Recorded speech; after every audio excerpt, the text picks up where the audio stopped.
Ada di Kalteng Update ini beritanya, mahasiswa IAIN Palangkaraya dijanjikan dana segar 1,2 miliar jelang pemilu 2024. Dari mana dananya? Nah, di dalam beritanya itu kemudian lead-nya itu menyebutkan bahwa batalnya kegiatan diskusi akal sehat yang menghadirkan Rocky Gerung di Palangkaraya Sabtu 24 Juni 2023 kemarin masih menyisakan misteri katanya, karena Rektor Palangkaraya Ahmad Dafoir itu mengakui bahwa jika batalnya acara itu akibat adanya intervensi untuk menjaga situasi yang kondusif di kampus milik pemerintah.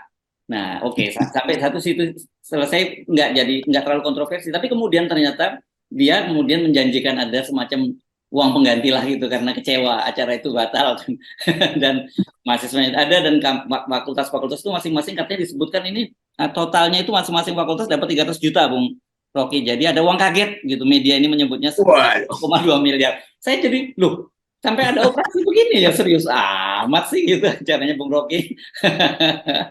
Bosnya yang dapat uang pengganti saya kan, saya sudah habisin waktu saya dan tiba-tiba nggak boleh ya drama itu. Tapi itu agak ajaib juga kalau ada isu semacam itu atau ada fakta semacam itu bahwa sebagai pembujuk supaya nggak ngambek mahasiswa karena saya ditolak di kampus, maka mahasiswa dikasih uang pengganti itu. Itu hal yang nggak ada di dalam akal sehat universitas. Jadi itu pasti ada sesuatu yang sampai sekarang mungkin kita nggak bisa mengerti kenapa untuk bicara itu harus dihalangi, kan itu intinya. Apalagi kalau argumentasinya tadi oleh Pak Rektor itu bahwa ini tidak boleh bicara di universitas milik pemerintah. Lo nggak begitu cara melihat persoalan. Yang dimiliki pemerintah adalah gedung-gedung itu, tembok, lapangan, taman, ruang kelas itu dimiliki pemerintah karena di BAPBN. Tetapi kampus itu independen cara berpikirnya tuh. Jadi kalau di pemerintah berarti dia hanya boleh berpikir kalau pikirannya dibiayai pemerintah juga. Kan itu ngaco kan rektornya kan. Kan kita justru mau supaya orang bedakan bahwa kampus itu softwarenya adalah pikiran bebas, pikiran merdeka, kritisisme, metodologi. Itu bukan milik pemerintah, itu milik warga negara, itu milik setiap orang yang dijamin undang-undang untuk memperoleh pendidikan. Jadi nggak boleh dianggap bahwa kampus itu milik pemerintah. Yang dimiliki pemerintah itu adalah tanahnya tuh, dan juga itu di milik rakyat yang dikelola oleh pemerintah. Jadi klaim-klaim semacam ini menunjukkan bahwa cara berpikir kampus itu kok ajaib gitu ya. Sekali lagi saya mau terangkan bahwa kampus itu suasananya tidak mungkin dimiliki pemerintah. Belajar mengajar tidak mungkin dimiliki pemerintah tuh. Itu hanya mungkin kalau di negara komunis, bahwa pemerintah mengatur pikiran orang di negara fasis, begitu tuh. Nah, Indonesia bukan negara komunis, bukan negara fasis, maka pemerintah tidak boleh memiliki pikiran dari mahasiswa, dari dosen tuh. Jadi itu sebabnya kenapa disebut mimbar bebas akademis itu. Nah, mimbar bebas itu isinya adalah pertanggungjawaban logika, pertanggungjawaban dalil, pertanggungjawaban argumentasi itu. Pertanggungjawaban itu memerlukan percakapan. Itu intinya tuh. Kalau nggak boleh ada mimbar akademis, itu berarti tidak ada percakapan bebas. Itu berarti pemerintah mengendalikan pikiran ke kampus. Itu yang ngaco tuh. Iya, Bung Yakut itu coba terangkan itu dari mana orang supaya saya nggak bicara, maka mahasiswa yang ngambek supaya nggak demo disogok itu dari mana akalnya tuh. Dan kita tahu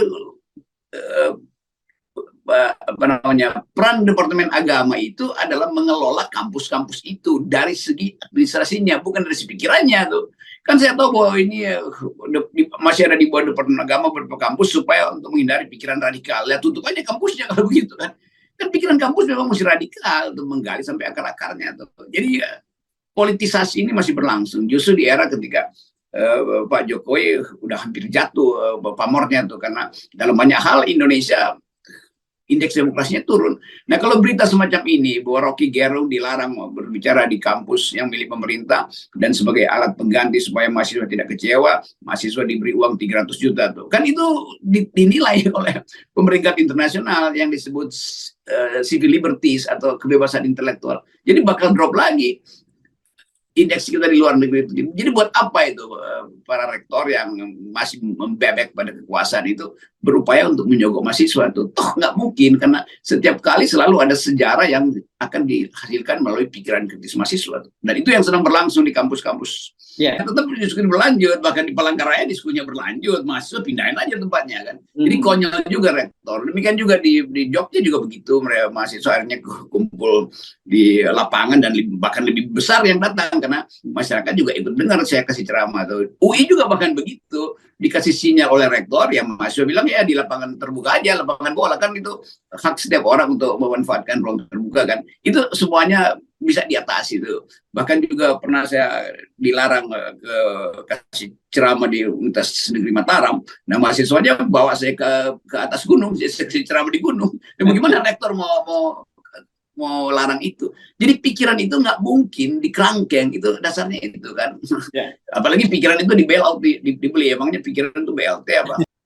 Iya, justru dengan cara yang konyol itu Pak Rektor sekarang dibocorkan kemana-mana tuh. Maka saya sekarang ngoceh lewat FNN kan sama-sama aja kan. Gitu kan. Jadi mungkin Pak Rektor ada yang salah, tolong diperbaiki supaya jangan Pak Rektor dan rektor-rektor yang lain itu masuk dalam jebakan-jebakan kekonyolan semacam ini. Jadi jangan nyogok-nyogok mahasiswa tuh. Begitu disogok yang mahasiswa bilang oke, terima kasih, tapi saya undang juga Pak Rocky terus bikin di belakang kampus misalnya kan, itu konyol jadinya kan. Nggak usah kucing-kucingan lah dengan mahasiswa, karena mahasiswa itu macan semua. Ya baliho protes juga akan nempel di kampus-kampus kan. Jadi udah selesaikan aja itu problem kebebasan akademis itu yang menjadi inti dari situasi berpikir kita, dan itu menyumbang pada kritisisme. Itu sebetulnya dasarnya. Jadi sekali lagi ini universitas disebut Merdeka Belajar atau kampus merdeka, tapi rektornya itu dikerangkeng oleh ketakutannya sendiri. Itu lebih konyol lagi kan. Ya. Kalau kita lihat sinopsis dari dana-dana itu kan ada dana-dana untuk deradikalisasi itu. Jadi mungkin dianggap saya radikal, apa namanya, hal-hal yang ekstremis, maka turunlah dana deradikalisasi itu tuh pada mahasiswa tuh. Padahal sebetulnya radikalisme itu bisa diberantas dengan kritisisme. Nah, saya mau masuk di kampus untuk mengajarkan kritisisme. Dengan kata lain, saya mau menghalangi radikalisme kan di situ. Kan orang jadi radikalisme dalam pengertian buruk karena dia tidak kritis. Nah, saya diundang untuk nerangin apa itu kritisisme, apa itu logical fallacies, apa itu metodologi berpikir ilmiah. Justru itu yang dihalangi, maka timbullah radikalisme di situ kan akhirnya. Jadi konyol, obatnya justru ditolak, penyakitnya dipelihara tuh. Itu ngacoknya di situ kan. Jadi tetap sekali lagi kan semua kampus sebetulnya dikendalikan karena takut mahasiswa menjadi radikal. Padahal sumber radikalisme adalah ketidakadilan sosial. Berantas ketidakadilan sosial, pulihkan demokrasi, maka radikalisme akan hilang. Kan itu dasarnya. Iya, itu anomali atau exception lah. Tetapi secara umum, kampus itu lagi nunggu momentum tuh. Saya bicara dengan banyak dosen muda yang pintar, beberapa rektor universitas negeri bahkan nekat undang saya tuh, dan walaupun mereka bilang mereka tuh ASN tuh, tapi tetap ada pikiran pada mereka buat hidupkan kembali akal pikiran di kampus. Jadi banyak profesor yang bahkan dalam soal undang-undang omnibus law, undang-undang omnibus kesehatan kemarin, para profesor itu yang bahkan bukan dari jurusan kedokteran itu bersatu untuk membela kepentingan kampus untuk berpikir maksimal. Jadi kelihatannya ada kondisi di mana dalam sejarah memang ada aja orang-orang yang takut yang akhirnya tertinggal atau nanti tergulung oleh arus perubahan kan. Jadi itu harus di negara kan, negara itu konstan kalau bisa jangka panjang. Sementara pemerintah itu berubah 5 tahun kan, pemerintah tuh nggak ada pemerintahan yang tetap kan, menterinya diganti, aliran politiknya berganti. Itu jadi konyol kalau ASN itu merasa dia adalah aparat sipil pemerintah tuh, berarti cuma 5 tahun dong nasib dia tuh berubah lagi tuh. Jadi kita mesti kondisikan bahwa aparat sipil negara itu atau civil servant itu dia justru menservis kepentingan publik tanpa harus lihat siapa yang memerintah kan, itu dasarnya. Nah kalau dia takut pada pemerintah itu artinya dia tidak menservis, tidak menjalankan tugasnya sebagai civil servant, dia jadi jadi government servant kan, dia kan bukan itu yang dimaksudkan kan. Apalagi di dalam dunia pendidikan kita ingin supaya semua kampus itu merdeka mengucapkan pikirannya sendiri, nggak usah diatur-atur karena dikendalikan oleh APBN. Kalau kritik pemerintah maka dananya dipotong, ya yang rugi juga rakyat bangsa itu, karena mestinya dimaksimalkan pikiran-pikiran di kampus, di kabinet. Kita lihat beberapa kondisi hari-hari ini, banyak peneliti bagus dari BRIN akhirnya mundur satu-satu atau pergi ke lembaga-lembaga swasta lain tuh, karena nggak boleh ajukan tema riset yang bertentangan dengan parameter yang dibuat pemerintah kan. Padahal riset itu nggak boleh dikendalikan negara. Negara hanya boleh memfasilitasi, bukan mengendalikan arah riset demi keuntungan ideologis, demi politik atau keuntungan segelintir oligarki. Ya, itu yang kacau di kita tuh. Ya itu. Jadi apotik dari Kedunguan itu adalah kampus. Kita bisa beli obat di kampus itu yang namanya anti dungu tuh, serum anti dungu di situ tuh. Kan mestinya para rektor itu kirim proposal bahwa mereka ingin mengundang tokoh-tokoh kritis supaya ada percakapan kritis kan, itu intinya kan.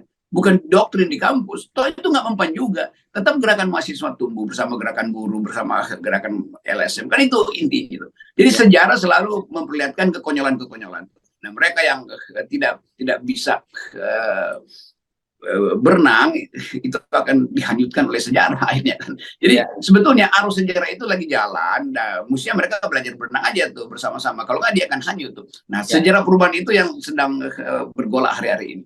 Karena makin lama politik itu makin tertutup. Maka yang akan membuka adalah mereka yang punya kapasitas berpikir dan punya kapasitas etika tuh. Nah, itu kampus itu sumber dari kekuatan moral itu. Semoga ada pikiran baru juga dari Pak Rektor tuh, supaya bukan bertobat tapi menyadari bahwa fungsi dia itu adalah mengundang kritisisme, bukan mengalirkan dana PLT pada mahasiswa. Tetap 0% Bung Rocky ya. 0%.